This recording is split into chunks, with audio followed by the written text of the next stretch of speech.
Jika saudara menjadi gubernur dan wakil gubernur, kebijakan apa yang Anda akan lakukan untuk mengembangkan infrastruktur dan aksesibilitas yang mendukung sektor pariwisata di Sulawesi Tengah? Paslon nomor urut 2, waktu Anda menjawab 2 menit dimulai ketika Anda bicara. Silakan. Terima kasih. Yang pertama, bicara soal pariwisata, ada beberapa faktor yang akan mempengaruhi efektivitas dan majunya sebuah industri pariwisata. Yang pertama, kita bicara soal infrastruktur penunjang.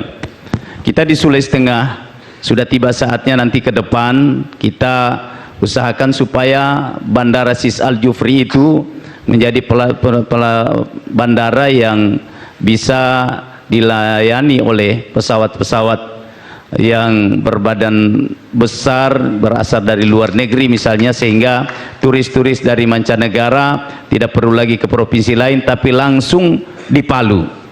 Nah, yang kedua, akses dari Palu menuju beberapa daerah-daerah wisata seperti Danau Poso misalnya, Togean, kemudian Lorelindu dan sebagainya. Yang kedua, kita harus membuat event-event tahunan yang mempromosikan wisata kita.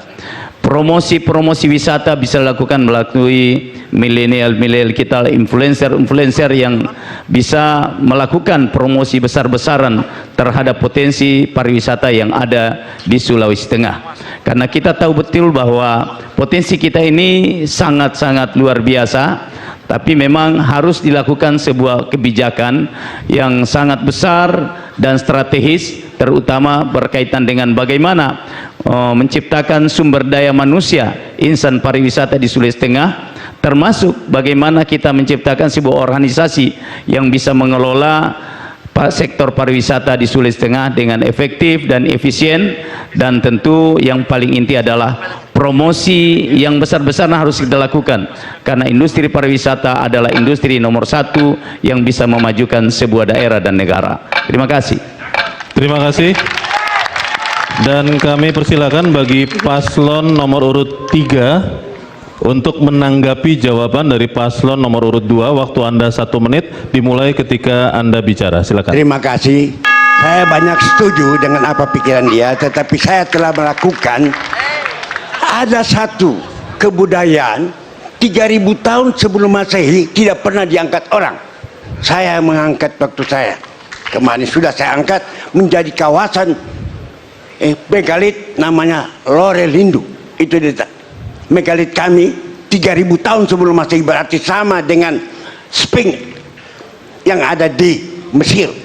Jadi begitu tua, dan mereka sudah tahu jarak antara satu daerah dengan daerah lain. Itu bangsa, berarti kami telah punya peradaban. Itu harus kita angkat. Kemudian memperjuangkan Togian sebagai prioritas untuk pariwisata. Kemudian Danau Poso, Salopa adalah bersusun. Saya gembira adik-adik nanti kalau jadi gubernur dia akan ikut. Ya. Saya tambahkan satu. Pariwisata itu akan banyak yang datang kalau keamanan baik. Tadi tidak disinggung masalah keamanan. Kita punya sejarah yang... Terima kasih. Terima kasih. Jadi ketika kita bicara tentang pariwisata, maka yang paling pertama harus kita tahu perilaku wisatawan. Turisme sudah bergeser perilakunya. 20 tahun lalu ketika mereka datang dari negaranya, datang ke Indonesia pada satu tempat, Bali bawahnya. Ke depan, hari ini sudah terjadi pergeseran itu.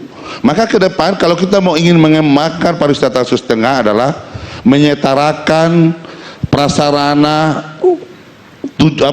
potensi wisata yang ada sama kita, sehingga kemudian wisatawan memasukkan travel perjalanan itu masukkan Sulawesi Tengah dalam agenda perjalanan mereka.